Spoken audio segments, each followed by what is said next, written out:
बिस्मिल्लाहिर्रहमानिर्रहीम। आज के इस वीडियो में हम लोग डिस्कस करने जा रहे हैं सीवीएस के क्लिनिकल्स, जो कि मोस्ट इंपॉर्टेंट क्लिनिकल्स हैं आपके एम्ब्रोलॉजी के क्लिनिकल्स में। और सीवीएस के क्लिनिकल्स में जो फर्दर मैं आपको बताऊं तो जो एट्रियल सेप्टल डिफेक्ट्स हैं या जिनको आप एएसडीज भी कहते हो, ये मोस्ट इंपॉर्टेंट है। ठीक है, तो ये पेपर में बहुत ज़्यादा आते भी होते हैं, बहुत ज़्यादा इंपॉर्टेंट है। तो सबसे पहले हम स्टार्ट करते हैं अपने क्लिनिकल्स को एट्रियल सेप्टल डिफेक्ट्स से। ठीक है, सबसे पहले मैंने आपको यहाँ पे दिखाया हुआ, यहाँ पे मैंने सारी चीज़ें पहले से ड्रॉ वगैरह करके लिखी हुई हैं ताकि लिखते करते ज़्यादा टाइम हमारा ना जाए और हम अच्छे से एक दफ़े समझ जाए। ठीक है, अच्छा मैंने स्टार्ट आपको यहाँ पे मैंने ड्रॉ करके दिखाया है पेटेंट फोरामेन ओवेल। ठीक है, नॉर्मल कंडीशंस में हमारे पास क्या होता है कि ऊपर से जो आपका सेप्टम सेकेंडम बना होता है और नीचे से जो आपका सेप्टम प्राइमर होता है, जो कि आपके फोसा ओवेलिस के वेल्व के तौर पर एक्ट कर रहा होता है, इन दोनों की आपस में कंप्लीट फ्यूजन हो जाती है। ठीक है, हम आफ्टर बर्थ बात कर रहे हैं। ठीक है, नॉर्मली तो क्या होनी चाहिए, इनकी फ्यूजन हो जानी चाहिए, यानी कि जो आपका दो एट्रिया के दरमियान का जो आपकी जो पार्टीशन है वो कंप्लीट हो जानी चाहिए, बीच में किसी किस्म का कोई पैसेज वे बाकी नहीं रहना चाहिए।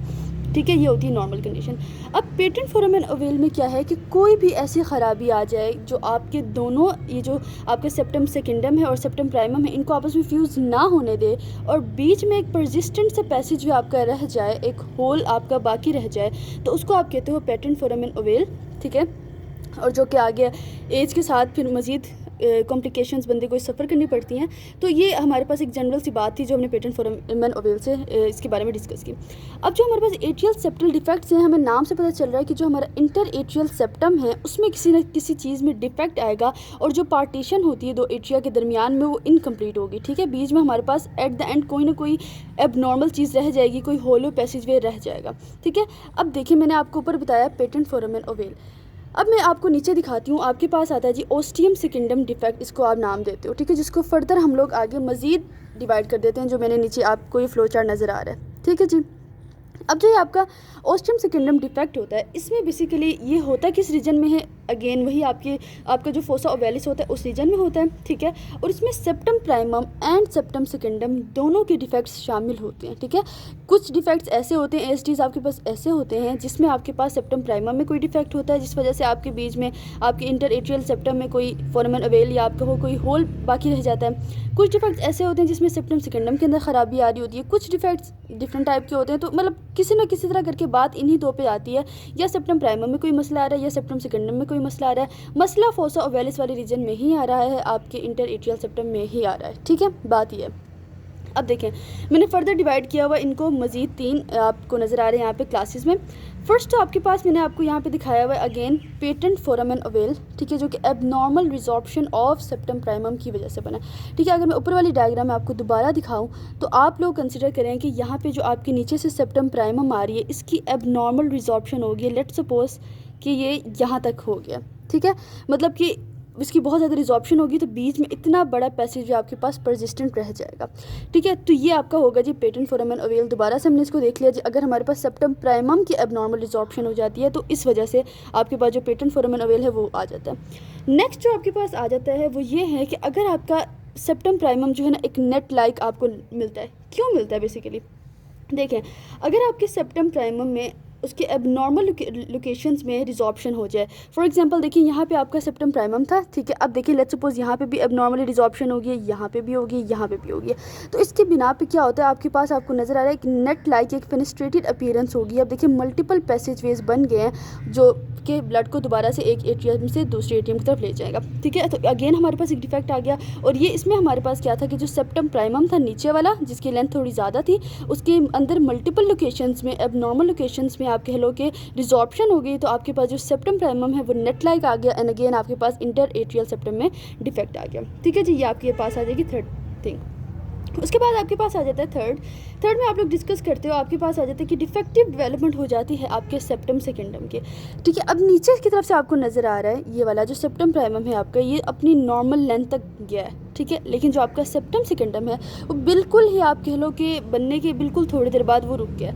अब सेप्टम प्राइमम की तो अपनी नॉर्मल लेंथ है, लेकिन इसकी नॉर्मल लेंथ काफ़ी नहीं है इस फोरामेन ओवेल को क्लोज करने के लिए, क्योंकि सेप्टम सेकेंडम ने बेचारे ने इसका साथ देना छोड़ दिया। ठीक है, इस वजह से फिर फोरामेन ओवेल जो है वो बीच में एक परसिस्टेंट रह जाती है और सेप्टम प्राइमम के नॉर्मल होने से कोई फ़र्क नहीं पड़ता अगर सेप्टम सेकेंडम अपनी नॉर्मल लेंथ तक नहीं आता। ठीक है, तो इन तमाम हम लोगों ने देखा डिफेक्ट्स के नतीजे में हमारे पास क्या रह गया, एट द एंड बीच में एक होलो पैसेज वे रह गया जो दोनों एट्रिया को स्टिल कनेक्ट कर रहा है, और इन दोनों के दरमियान जो पार्टीशन है वो इनकम्प्लीट होगी। अब क्या होता है बेसिकली हमारे पास इन कंडीशंस के साथ अगर हमारे पास पल्मोनरी स्टेनोसिस हो जाए, देखिए अब राइट एट्रियम से ब्लड जाता है राइट वेंट्रिकल में, वहाँ से फिर जाता है पल्मोनरी ट्रंक से अगेन आपके लंग्स में, ठीक है। अब जो पल्मोनरी आपकी स्टेनोसिस हो जाती है, यानी कि जो आपकी सेमी ल्यूनर वेल्व्स आपकी पल्मोनरी आर्टरी में होती हैं, अगर उसकी स्टेनोसिस हो जाए, ब्लड वहाँ से आगे ना पंप हो पाए ब्लड में लंग्स में, तो उस कंडीशन में क्या होता है कि आपका जो ब्लड होता है वो वहाँ से रिवर्स लेता है और राइट एट्रियम से चला जाता है आपके लेफ्ट एट्रियम में, क्योंकि बीच में तो एक पार्टीशन थी ना, एक होलो आपको नज़र आ रहा है पैसेज वे था, तो राइट एट्रियम से ब्लड चला गया लेफ्ट एट्रियम में बगैर ऑक्सीजनेशन हुए, क्योंकि आगे लंग्स में तो गया नहीं क्योंकि पल्मोनरी स्टेनोसिस हो गई थी। तो इस तरह करके आपके पास डीऑक्सीजनेटेड ब्लड जो है वो लेफ्ट एट्रियम में चला जाता है और वहाँ से फिर लेफ्ट वेंट्रिकल में और फिर वहाँ से एओर्टा में और पूरी बॉडी में। तो इस तरह से आपके पास फिर कंडीशन आ जाती है साइनोसिस की, जिसमें आपका जो स्किन है वो आपको ब्लू कलर की अपीयरेंस देता है। और इसका क्या मतलब है, इसका मतलब ये है कि डीऑक्सीजनेटेड ब्लड जो है वो आपके बॉडी में सर्कुलेट कर रहा है, ठीक है जी। उसके बाद आपके पास नेक्स्ट कंडीशन आ जाती है जिसको आप लोग नाम देते हो जी endocardial cushion defects with ostium primum ASTs, ठीक है। ये भी आपके एट्रियल सेप्टल डिफेक्ट्स में ही हम इनको डिस्कस करें। ये आप कह लो कि एक लेस कॉमन फॉर्म होती है आपकी ASTs की, और इसकी फर्दर आगे 2 फॉर्म्स होती हैं, ठीक है। मैंने यहाँ पे डायग्राम ड्रॉ कर दिया, आपको बहुत अच्छे से क्लियर हो जाएगा। अच्छा, अब पहली तो कंडीशन इसमें ये हो सकती है कि जो आपका सेप्टम प्राइमम है वो फ्यूज़ नहीं कर पा रहा वो आपके एंडोकार्डियल कुशन से। यहाँ पे मैंने आपको दिखाया ये आपका एंडोकार्डियल कुशन है, ठीक है। ये आपका जी है सेप्टम प्राइमम। अब सेप्टम प्राइमम नॉर्मली तो क्या होता है इसके साथ फ्यूज़ कर जाता है, लेकिन अगर ये इसके साथ फ्यूज़ नहीं कर रहा और बीच में अगेन आपके पास एक होल परसिस्ट कर रहा है, आप इसको नाम देते हो जी किस चीज़ का, patent foramen primum ostium primum defect, ठीक है। मसला क्या बना था कि सेप्टम प्राइमम एंडोकार्डियल कुशन के साथ फ्यूज़ नहीं कर पा रहा था, तो जिसके नतीजे में हमारे पास ये होल जो है हमारे पास बन गया था। या तो एक ये कंडीशन हो सकती है जो कि एंडोकार्डियल कुशन की डिफेक्ट से रिलेट कर सकती है। दूसरी कंडीशन आपके पास ये हो सकती है कि जो आपके एंडोकार्डियल कुशन्स हैं उनकी जो फ्यूजन है वो नहीं हो पाती। यहाँ पर मैंने आपको साइड व्यू दिखाया, ये आपको मैं नॉर्मल हार्ट में दिखा रही हूँ, सॉरी, ठीक है। ये आपको नज़र आ रहा है एंटीरियर एंड पोस्टीरियर साइड से आपके पास एंडोकार्डियल कुशन्स आ रहे हैं, ठीक है। साइड वे में आपको दिखा रही हूँ, एक दूसरे को अप्रोच करें और अल्टीमेटली फ्यूज़ कर जाते हैं, जैसे कि आपको नज़र आ रहा है ये, ठीक है। नॉर्मल हार्ट की हम बात करें, लेकिन अगर हमारे पास एंडोकार्डियल कुशन्स की ही आपस में फ्यूजन नहीं हो पा रही, उसी में मसला आ रहा है, तो कंडीशन किस तरह से हो जाएगी, कंडीशन कुछ इस तरह से हो जाएगी कि जो आपका हार्ट है ना उसके सेंटर में आपको एक लार्ज होल नज़र आएगा, ठीक है। एक लार्ज डिफेक्ट होगा आपके सेंटर ऑफ हार्ट में, तो आप इसको नाम देते हो जी एट्रियोवेंट्रिकुलर सेप्टल डिफेक्ट, ठीक है, जो आपको यहाँ पे नज़र आ रहा है होल सा, ठीक है। और ये तकरीबन 20% ऑफ उन बच्चों में होता है जो कि डाउन सिंड्रोम से सफ़र कर रहे होते हैं। इस तरह के जो एंडोकार्डियल कुशन रिलेटेड डिफेक्ट जो होते हैं ऐसे बच्चों में पाए जाते हैं जो कि डाउन सिंड्रोम से सफ़र कर रहे होते हैं, ठीक हो गया जी।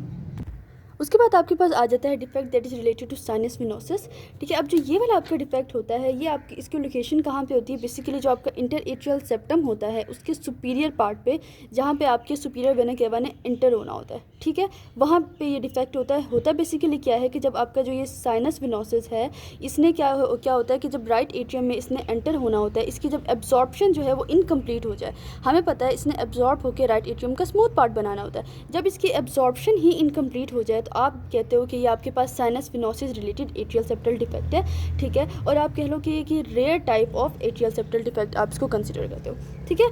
देन आपके पास आता है जी कॉमन एट्रियम का डिफेक्ट। इसमें क्या होता है, इसमें मैंने आपको डायग्राम ड्रॉ करके दिखाई है, ये भी एक रेयर सा कार्डियक डिफेक्ट है।